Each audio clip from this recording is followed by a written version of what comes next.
Hello दोस्तों। कहानी शुरू करने से पहले अगर आपने हमारे चैनल को सब्सक्राइब नहीं किया तो सब्सक्राइब कर लीजिए और बेल आइकन दबा दीजिए। इससे हमारी हर वीडियो की नोटिफिकेशन सबसे पहले पहुंचेगी आप तक। इस फिल्म की शुरुआत होती है और शुरुआत होती है इस हाई स्कूल के सबसे हॉट लड़की बेथ से। बेथ चीयर लीडर्स की हेड है। उसके चाहने वालों की कमी नहीं है, पर फिर भी उसने एक चूतिया किस्म के इंसान केविन को अपना बॉयफ्रेंड बनाया है।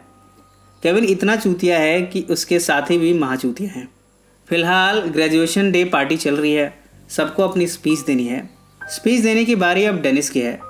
डेनिस अपनी स्पीच में अपनी पढ़ाई से रिलेटेड कुछ भी नहीं कहता, पर वो यहाँ अपने प्यार का इजहार करता है बेथ के प्रति। वो कहते हैं कि जब वो 7th में था तभी से बेथ को पसंद करता है। जब जब वो बेथ के पीछे बैठता था सिर्फ उसे ही देखता रहता था। कभी उसकी बेथ से बात नहीं हुई क्योंकि उसकी हिम्मत ही नहीं हुई, पर वो हमेशा उससे प्यार करता है। आज वो सबके सामने इस प्यार को इजहार कर रहा है। बेथ ये सब सुनते हुए बड़ी ऑकवर्ड होती है। इसके साथ ही डेनिस यहाँ काफ़ी लोगों की बुराइयाँ करता है।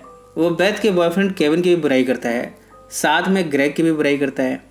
इतने में यहाँ की टीचर डेनिस को यहाँ से जाने को कहती है। इस तरह ये पार्टी ख़त्म हो गई है। स्कूल के बाहर डेनिस से मिलने टीचर आई है।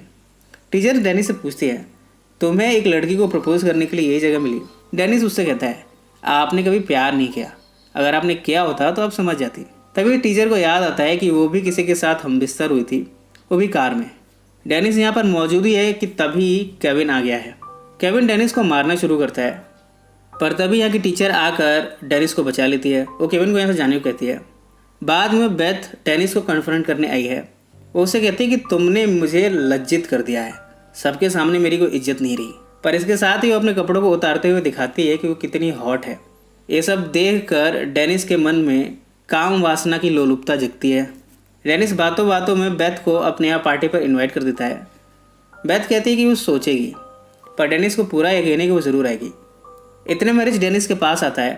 वो डेनिस से कहता है कि तुम्हें मेरे बारे में बताने की क्या ज़रूरत है कि मैं गे हूँ, जबकि मैं खुद इस बारे में श्योर नहीं हूँ। इसके बाद डेनिस और रिच यहाँ से जा रहे हैं। घर पर उन्होंने पार्टी की तैयारियाँ शुरू कर दी हैं। यहाँ हम डेनिस के पेरेंट्स को देखते हैं।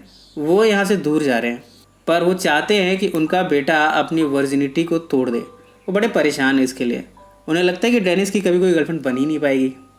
वो जाते हुए डेनिस से कहते हैं कि मैंने अपने कमरों में निरोध रख दिया है, अगर डेनिस को मौका लगे तो उसका इस्तेमाल कर सकता है। इसके बाद वो यहाँ से चले जाते हैं। थोड़े टाइम के बाद बेथ अपनी 2 सहेलियों के साथ यहाँ पहुँची है। डेनिस और रिच बड़े नर्वस हैं। तीनों सहेलियाँ घर के अंदर आती हैं। वो देखती हैं कि यहाँ तो कोई पार्टी नहीं चल रही। वो डेनिस से पूछती है कि आखिर यहाँ कोई पार्टी क्यों नहीं है। डेनिस कहता है कि पार्टी तो उसने रखी थी पर कोई आया नहीं। बेथ समझ जाती है कि ये सब डेनिस की शरारत है बेथ को यहाँ तक बुलाने के लिए। इसके बाद डेनिस और रिच डेनिस के फादर के कमरे से निरोध को लाते हैं। वो उसका गुब्बारा बनाकर यहाँ फुलाते हैं। बेथ भी डेनिस से मज़े ले रही है। वो उसके ऊपर चढ़कर उससे कहती है कि तुम बड़े क्यूट हो। इतने में डेनिस को इरेक्शन होता है। इस बात को बेथ रियलाइज़ करती है। बाद में बेथ अपनी सहेलियों से उसका मजाक उड़ा रही है। डेनिस अपने अंगों को छुपाने की कोशिश कर रहा है। इतने में केविन अपने साथियों के साथ पहुंचा है। डेनिस हर गेट को बंद करने की कोशिश कर रहा है, पर एक दरवाजे से केविन अपने साथियों के साथ एंटर कर गया। इसके बाद यहाँ काफ़ी फाइट होती है। किचन के सारे सामान को तोड़ा जाता है। बेथ सभी को बचाते हुए यहाँ से भागती है। भागते हुए गैस स्टेशन पर पहुँचे हैं। यहाँ वो सबके लिए बियर खरीदना चाहती है, पर यहाँ का रिसेप्शनिस्ट बियर देने से इनकार कर देता है। वो बेथ से ड्राइविंग लाइसेंस मांगता है। बेथ जब ड्राइविंग लाइसेंस को दिखाती है तब इसमें उसकी उम्र 37 साल है। इस पर रिसेप्शनिस्ट कहता है कि वो बियर नहीं दे सकता। बेथ बियर के बदले किसेस देने को तैयार है। इस तरह बेथ ने कई किसेस दिए हैं और फिर उसे बियर मिल गई है। अब डेनिस को लग रहा है कि जिस बेथ को पसंद करता है ये वो बेथ नहीं है। इसमें तो काफ़ी सारे रेफरेंसेस हैं। इस बात को वो एक बॉन फायर के सामने बैठा कहता भी है। बेथ यह रियलाइज़ करती है कि हाँ वाकई में वो खुद की ही रिस्पेक्ट नहीं करती। इतने में रिच, केमी और ट्रेस भागते हुए आए हैं। उनको कुछ गायें दौड़ा रही हैं। इस तरह पांचों यहाँ से भागते हुए यहाँ से निकलते हैं। बेथ बड़े अजीब तरीके से ड्राइव कर रही है। रास्ते में इनकी कार एक दूसरी कार से टकराने को है। तभी हम देखते हैं कि इसमें से डेनिस के पेरेंट्स निकल रहे हैं। वो कार के अंदर ही संभोग कर रहे थे। इस समय डेनिस के फादर के पेरेंट्स उतरे हुए हैं। ये सब बेथ और उसकी सहेली से देखा नहीं जा रहा। वो इस सब को अवॉइड करते हुए यहाँ से भागते हैं। वो पहुँचे वेली के घर। यहाँ पर पार्टी चल रही है। केविन इन्हें ट्रैक करता हुआ यहाँ पहुँच गया है। इधर डेनिस से ग्रेग मिला है। वो उसके कंधे पर रोना शुरू करता है। वो कहता है कि तुम्हें कैसे पता कि मैं इतना बड़ा बेवकूफ़ हूँ। वो कहता है कि आज तक उसकी कोई गर्लफ्रेंड नहीं बनी, वो बहुत परेशान है। अब भला डेनिस कैसे कहे कि वो भी इसी गम से गुजर रहा है। वो बस ग्रेग को थपथपी देता है। केविन अचानक से डेनिस पर हमला करता है। डेनिस की यहाँ काफ़ी पिटाई होती है। बेथ यहाँ कार को लाने गई है। इतने में ग्रेग आया है केविन से लड़ने के लिए। वो केविन की पिटाई करता है, पर थोड़ी देर के बाद केविन ग्रेग पर भारी पड़ा है। अब तक बेथ अपनी कार से आ चुकी है और इस तरह वो अपने चारों दोस्तों को लिए यहाँ से भागती है। इसके बाद ये पहुँचे स्कूल में। स्कूल इस समय खाली है, पर बेथ के पास इसकी चाबी है। दरअसल वो यहाँ की चीयर लीडर है, इसलिए उसे चाबी मिली हुई है।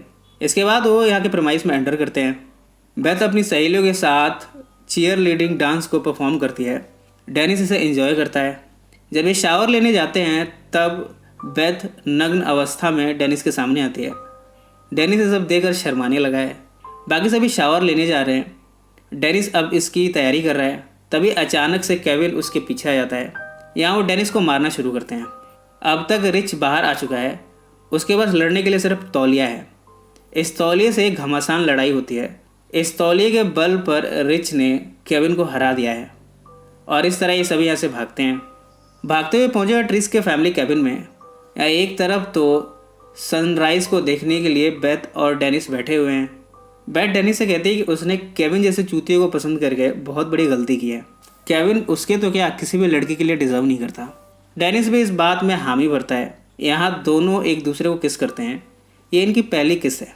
इसके बाद ये आपस में संभोग करते हैं। एक दूसरे के साथ रति क्रिया करते हुए ये सहवास का आनंद लेते हैं। इधर हम रिच को देखते हैं जो कि बेथ की दो सहेलियों के साथ है। दोनों सहेलियाँ रिच से पूछती हैं, क्या तुम वाकई में गे हो। रिच कहते हैं कि उसे इस बात का श्योर नहीं है।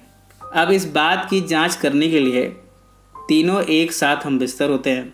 इसके बाद ट्रिस कहती है कि रिच गे नहीं है। रिच को अभी भी नहीं पता चल रहा कि वाकई में वो है क्या। इस तरह अगली सुबह ये डेनिस के घर पहुंचे हैं। डेनिस के पेरेंट्स डेनिस का इंतज़ार कर रहे हैं। डेनिस के फादर को खुशी है कि उनके बेटे ने अब वर्जिनिटी तोड़ दी है, पर वो इस बात से नाराज़ है कि उनके घर में काफ़ी तोड़फोड़ की गई है। इधर बेथ डेनिस के पास आती है। उसे किस करते हुए कहती है कि तुम मुझसे प्यार जो करते हो इसके लिए बहुत बहुत शुक्रिया।